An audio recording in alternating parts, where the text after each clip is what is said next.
जय महाराष्ट्र मित्रांनो, केंद्र शासनाच्या माध्यमातून प्रधानमंत्री किसान ऊर्जा सुरक्षा आणि उत्थान अभियान म्हणजेच PM कुसुम ही योजना राबवण्यात येते। या योजनेच्या माध्यमातून शेतकऱ्यांना सोलर पंप दिले जातात। या योजनेची सोलर पंप लाभार्थी 2024 ची यादी उपलब्ध झाली आहे। तर शेतकऱ्यांना आपल्या मोबाईलवर देखील ही यादी पाहता येणार आहे। त्या संबंधीतील सविस्तर माहिती आपण या व्हिडिओच्या माध्यमातून जाणून घेण्याचा प्रयत्न करणार आहोत।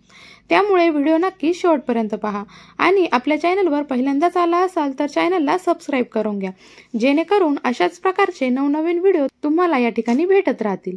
सर्वप्रथम केंद्र सरकारच्या PM कुसुम नवीन आणि नवीकरणीय ऊर्जा मंत्रालयाच्या पोर्टलला भेट द्यावी लागेल।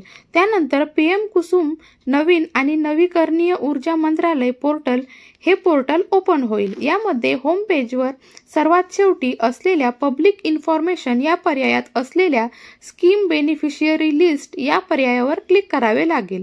त्यानंतर आपल्या समोर नवीन विंडो ओपन होईल।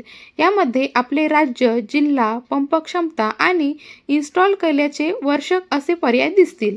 या पर्यायानुसार आपले राज्य यामध्ये महाराष्ट्र मेडा व महाराष्ट्र MSEDCL असे दोन पर्याय दिसतील। त्यापैकी कोणत्या प्रकारे अर्ज केला आहे तो पर्याय निवडायचा आहे। यानंतर जिल्हा, पंप क्षमता 3 HP किंवा 5 HP इन्स्टॉल केल्याचे वर्ष निवडायचे आहे आणि गो वरती क्लिक करायचं आहे। त्यानंतर नवीन विंडो ओपन होईल। यामध्ये ज्यांचा अर्ज मंजूर झाला आहे अशी लाभार्थ्यांची शेतकऱ्यांची नावे, जिल्हा, गाव, सोलर कोणत्या कंपनीचा भेटलेला आहे याबाबतची सर्व माहिती स्क्रीनवर दिसेल। तसेच ही यादी आपण PDF स्वरूपात डाउनलोड देखील करू शकता। तर मित्रांनो, महत्त्वपूर्ण असा व्हिडिओ होता। आवडला असेल तर लाईक करा, शेअर करा आणि आपल्या चॅनलला सबस्क्राइब करून घ्या। धन्यवाद।